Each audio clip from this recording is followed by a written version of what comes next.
सही टाइम तो बताना। बाबू कहाँ हो? तुम्हारा बाबू व्यस्त है, महादेव की भक्ति में मस्त है। अच्छा। और सावन सुनो तुम नजर नहीं आना, तेरा बाबू हो चुका है महादेव का दीवाना। और सावन सुनो तुम नजर नहीं आना, तेरा बाबू हो चुका है महादेव का दीवाना। जब जमाना मुश्किल में डाल देता है, तब मेरे भोले हजारों रास्ते निकाल देता है। क्या बात कर रही है?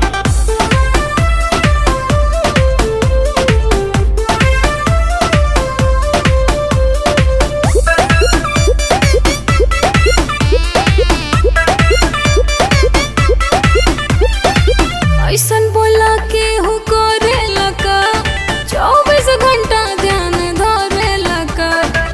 हम तो पूजी महादेव के बाबू, इतना भक्ति में के हो रोवे लका। सावनवा में मनवा हमार उनके भिरिया रहे, भंगिया के गोला खा के दिलवा बम बम भोला कहे। इतना सताते हो, मिलना आते खाली करते हो तुम तो बहाना। बाबू मिलो ना यार। भर सावन सुनो तुम नजर नहीं आना, तेरा बाबू हो चुका है महादेव का दीवाना। भर सावन सुनो तुम नजर नहीं आना, तेरा बाबू हो चुका है महादेव का दीवाना।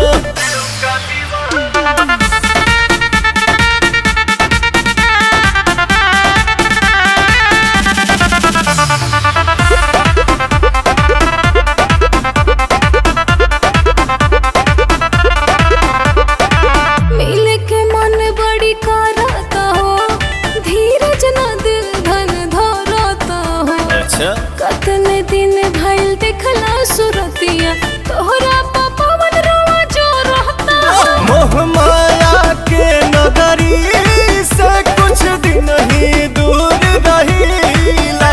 पुछला बतिया अखिलेश से हम कुछ ना झूठ कहीला। मर्जी चलाते हो, क्यों पगलाते हो, क्या अच्छा लगता है तड़पाना। बाबू रांची भेजोगे क्या? और सावन सुनो तुम नजर नहीं आना, तेरा बाबू हो चुका है महादेव का दीवाना। अच्छा? और सावन सुनो तुम नजर